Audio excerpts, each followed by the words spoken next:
كان في شاب اسمه كريم، شاب عادي جدا، لا بيؤمن بالجن ولا بيخاف من حاجة. ليلة من الليالي الساعة كانت 3:13 فجرا، صحي من النوم محتاج يدخل الحمام. في ايده الموبايل كالعادة، دخل الحمام وبدأ يتفرج على فيديوهات وهو قاعد. بس الغريب إن أول فيديو طلع له كان عنوانه إياك تدخل الحمام بالموبايل. ضحك وقال يا عم خرافات، وكمل تفرج. لكن فجأة الشبكة اختفت، الإشارة اختفت، واللمبة في الحمام بدأت تضعف، وبدأ يسمع صوت خافت زي حد بيهمس باسمه من البلاعة: كريم كريم. وقف يتلفت، مفيش حد. بص للمراية وشاف نفسه، بس وراه كان في ظل طويل مالوش ملامح واقف ساكن. لف بسرعة ملقاش حاجة، رجع يبص للمراية، الظل كان أقرب وابتدى يبتسم.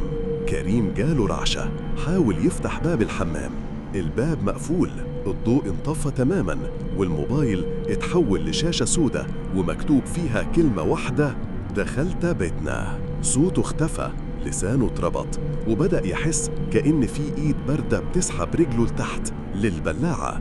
قاوم، صرخ، خبط، محدش سمعه. وفي اللحظة اللي كان هيختفي فيها تماما صحي على صوت أمه بتخبط عليه: كريم انت نايم جوه ولا ايه؟ فتح الباب، خرج، لكن وشه كان شاحب وعينه فيها رعب سنين. ومن يومها كريم بطل يدخل الحمام بالموبايل.